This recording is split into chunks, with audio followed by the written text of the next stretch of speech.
is about idolatry and worshiping idols. Nagsimula ko po itong nabasa sa Exodus chapter 20. Mas maganda po na kayo din po yung makabasa. If meron po kayong mga question about this, mas masasagot po kayo ng salita ng Diyos ng tama. Kagaya ko po, no? Marami din akong tanong, di ba po, nasabi ko sa inyo. And isa po to sa big question ko dati bilang isa din po ako sa talagang nag-worship ng idols before. So my concern, this is about worshiping idols, not about religion. Whatever religion ang meron tayo, it's okay. As long as sumusunod po tayo sa salita ng Diyos. Kung ano yung nasasaad doon at nakasulat, ayun po mismo ang sinusunod natin. So ito po yung isa sa mga talagang nag-ano rin po sa akin, no? Nag-speak sa akin ng grabe, and sobrang na-amaze po ako kay Lord kung gaano niya tayo kamahal para patawarin tayo ng paulit-ulit about this. And nakakalungkot lang po na simula pa pala noon, from the Old Testament up to New Testament at hanggang ngayon po, nangyayari pa din to ng paulit-ulit. Isang malaking question ko lang po kasi din dun is, bakit po kaya nangyayari pa rin to ng paulit-ulit sa atin? Gayong abot kamay lang naman natin ang salita ng Diyos. Nandyan lang, kahit saan, libre, even sa online. Pwede nating mabasa, pwede tayong mag-search. Diba po? Ang lungkot lang kasi parang, ang linaw po dun eh. Ang linaw na sinabi ng maraming beses that, do not make an idols. Do not worship idols. At alam niyo po, maraming king and mga tao sa Bible ang nagkamali dito. Nang paulit-ulit din. Pero yung grace ni God, grabe, para patawarin po tayo.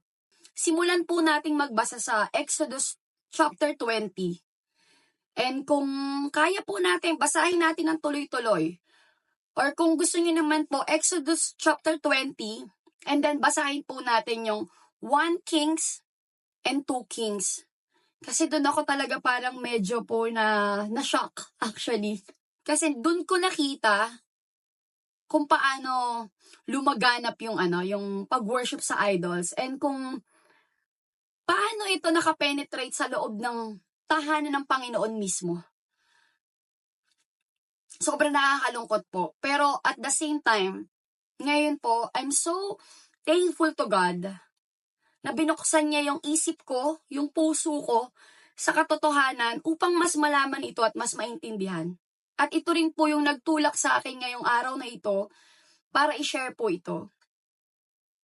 Kasi sobrang parang ang sakit din sa puso na mabasa yung mga nandoon. I hope and pray na makayanan nyo rin pong buksan ang salita ng Diyos at magbasa. Lalo na po about this. Kasi isa to sa mga mabigat na utos pala ni God talaga. And ipinaglaban to ng maraming beses. At maraming beses din tayong pinatawad ni God about this. And up to now, it's still happening. And our God is a loving God. Na hanggang ngayon, pinapatawad tayo. But sana po this time, itama po natin ang mali. Sabi nga po sa salita niya, di ba? The truth will set us free. Yung kawalan natin ng knowledge about this, ang magdadala din sa atin sa kapahamakan. Kung meron po tayong tanong, kaysa po makipag-away tayo sa mga nagpo-post ng sinishare nila, pagka may question po tayo, let's go to the Bible. Check po natin, ano yung tanong mo? Pwede mong i-type. Pwede kang mag-Google. Pero syempre po mag-ingat din tayo kasi marami ding mga hindi din magandang mga site na binibigay yung Google minsan na nililist tayo lalo, no? So doon po tayo magbasa sa talagang Bible po mismo. Meron po akong isang pinagtatanungan yung gotquestion.com. Ayan po, biblical po yan. Kapag may question kayo, pwede nyo pong i-type dyan. Sasagutin po kayo niyan ng may kasamang salita ng Diyos. Ang laki nung naging impact. Kung maaalala nyo po, meron akong shinare last time about kay David and Bathsheba. Si King Solomon po kasi, anak siya ni King David sa ni Bathsheba. So, kung makikita nyo, kay King Solomon din nagsimula yung paglaganap ng worshiping idols. And talagang pinapasok niya sa loob ng temple ng Panginoon. Kung nalaman na natin kung ano yung totoo, sundin po natin. Mag-obey po tayo. Maging mahirap man ito, pilitin po natin makasunod. Thank you and I love you guys. Huwag kayong magtatampo sa akin. Ang gusto ng Panginoon, magbasa tayo ng kanyang salita nang sa ganun. Marami tayong matutunan at alam natin kung paano tayo lalaban sa totoong kaaway. Jesus loves us, God loves us, and I pray na mailid tayo lahat ng Holy Spirit. Have a great day and blessed day.